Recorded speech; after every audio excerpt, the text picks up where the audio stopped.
नमस्कार। Super India news team में आपका स्वागत है। मैं हूं राजेश आर्य। आइए देखते हैं आज का विशेष समाचार। लोक सेवकों की जिम्मेदारी।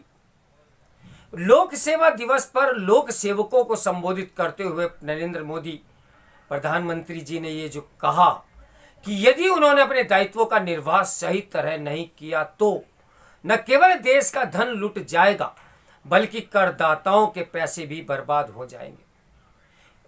वह एक यथार्थ है। समस्याओं के समाधान और विकास योजनाओं को गति देने में जितनी महती भूमिका लोक सेवकों की है उतनी अन्य किसी की नहीं। सरकारें कितनी भी अच्छी योजनाएं बना ले, उनका सही तरह क्रियान्वयन तब तक संभव नहीं जब तक लोक सेवक उन्हें जमीन पर उतारने के लिए तत्पर नहीं होते। लोक सेवकों में से केवल यही अपेक्षित नहीं होता कि वे सरकारी योजनाओं पर सही तरह अमल करें, उनसे यह भी अपेक्षित होता है कि वे जनता की समस्याओं के समाधान को लेकर सचेत रहें।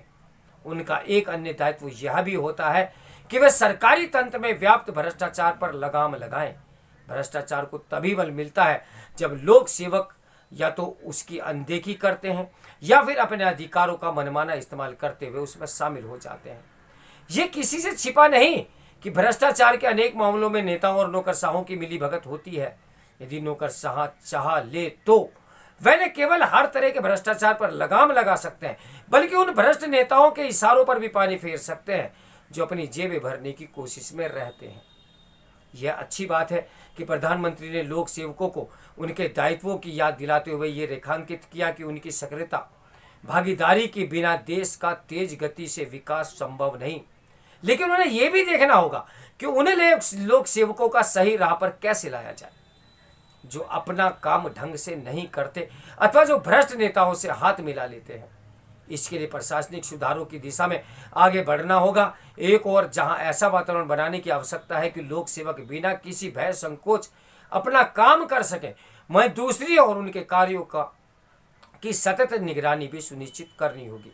निसंदेह सरकारें सब कुछ नहीं कर सकती, लेकिन ऐसा माहौल तो बना ही सकती है कि जो भी कार्य होने हैं वह सरलता से हो।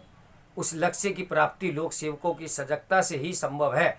सरकारी तंत्र के कामकाज के तौर तरीके बदलने के कैसे सकारात्मक प्रभाव होते हैं, इससे समझा जा सकता है। करीब 3 लाख करोड़ रुपए गलत हाथों में जाने से बचे हैं।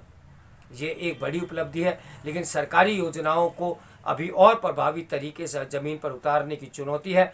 सौभाग्य से अब वह स्थिति नहीं जिसमें सरकारी कोष के 1 रुपए में से 90 पैसे बिचौलियों की भेंट चढ़ जाते थे। लेकिन सरकारी तंत्र में भ्रष्टाचार तो अभी भी है और वह कैसे कम होगा, यह सोचना सरकार का दायित्व नहीं, प्रत्येक नागरिक का भी दायित्व है। तो मेरे साथ बने रहे सुपर इंडिया न्यूज टीवी के ब्रेकिंग न्यूज के लिए। नमस्कार, मैं हूं राजेश आर्य।